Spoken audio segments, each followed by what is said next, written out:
विश्वास। अरविंद और नेहा में बहुत गहरा प्यार है। दोनों की शादी को 5 साल हो चुके हैं, लेकिन उनकी जिंदगी अभी भी अधूरी सी है, क्योंकि इनके कोई बच्चा नहीं है। फिर भी इन्हें विश्वास है कि इस साल इन्हें बच्चा हो जाएगा। दोनों के बीच इतना प्यार है कि ये एक दूसरे के बिना बिल्कुल नहीं रह सकते। बच्चा न होने की वजह से अरविंद के माँ बाप नेहा को कभी कभी ताने मार देते हैं और नेहा भी सुन लेती है, क्योंकि उसे यकीन है कि उसे बच्चा जरूर होगा। समय बीतता चला गया और एक दिन जब अरविंद ऑफिस से घर आ रहा था, तो उसने नेहा को बाजार किसी दूसरे मर्द के साथ देखा। नेहा और वो व्यक्ति बहुत खुश लग रहे थे और ऐसा लग रहा था कि वे दोनों एक दूसरे को काफी वक्त से जानते हो। अरविंद घर आ गया और फिर थोड़ी देर बाद नेहा भी आ गई।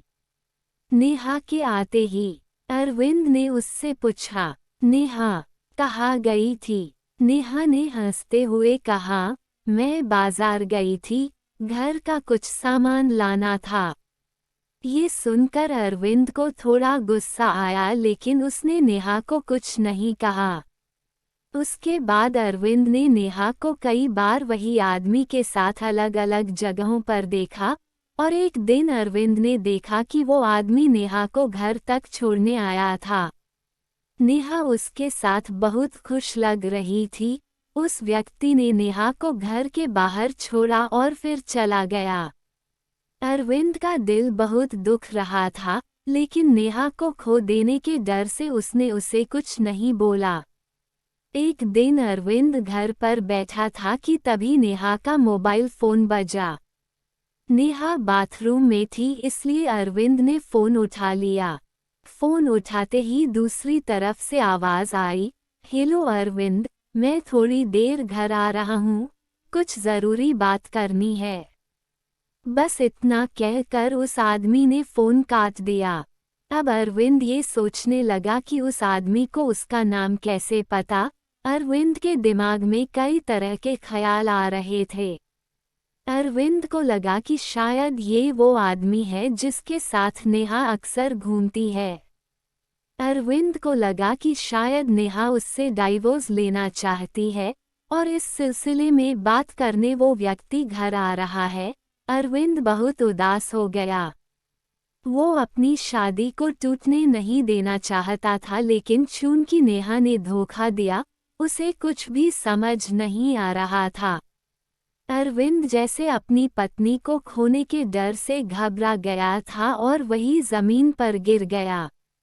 इतने में नेहा भी बाहर आ गई और उसने अरविंद को उठाया और पूछा, क्या हुआ तुम्हें, तुम ठीक तो हो? उद्धरण चिन्ह। अरविंदु ने गुस्से में नेहा को धक्का दिया और वो गिर गई और उसका सिर पास रखे टेबल पर लगा। नेहा कोई हरकत नहीं कर रही थी। कांपते हुए हाथों से अरविंद ने नेहा को अपनी बाहों में उठाया और देखा कि उसके सर पर बहुत गहरी चोट लगी है, जिसकी वजह से नेहा बेहोश हो गई है। तभी अरविंद की नज़र नेहा हाथों में पकड़े हुए एक एनवेल्प पर गई।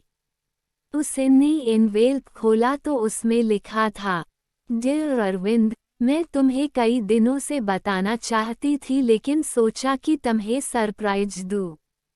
मैं पिछले कुछ दिनों से अपने इलाज के लिए एक डॉक्टर के पास गई थी और वो डॉक्टर मेरा वही कज़न था जो बचपन में फॉरेन चला गया था। उसने मेरा ट्रीटमेंट शुरू किया था और अब मैं 2 महीने प्रेग्नेंट हूँ। आज मैंने अपने उस कज़न को खाने पर बुलाया है, तुम उससे मिलकर बहुत खुश होंगे। तभी दरवाजे की घंटी बजती है और अरविंद दौड़कर दरवाज़ा खोलता है। दरवाजे पर नेहा का वही कज़न खड़ा था और वो कहता है, अरविंद, मैं नीरज हूँ, नेहा का भाई, कैसे हो तुम? उद्धरण चिन्ह। तभी नीरज की नज़र नेहा पर पड़ती है जो खून से सनी हुई जमीन पर पड़ी थी। नीरज फौरन नेहा को हॉस्पिटल ले जाता है और वहां नेहा कोमा में चली जाती है। नेहा अपने बच्चे को भी खो देती है। अरविंद अपना सिर पकड़े नेहा के पैरों पर बैठा उससे माफी मांगना चाहता था, लेकिन नेहा अभी भी कोमा में ही थी। एक छोटी सी गलत फहमी ने नेहा और अरविंद के रिश्ते में भूचाल ला दिया। शिक्षक दोस्तों, ये कहानी हमें बहुत बड़ी सीख देती है। गहरे रिश्ते में किसी भी नतीजे पर पहुंचने से पहले अपने पार्टनर से बात जरूर करनी चाहिए। खामियां हम सब में होती है, लेकिन अपने पार्टनर पर इल्जाम लगाने से पहले अच्छे से जांच ले और सबसे जरूरी उससे खुलकर बात करें। आप जो देखते हैं या सुनते हैं वो जरूरी नहीं कि सच हो।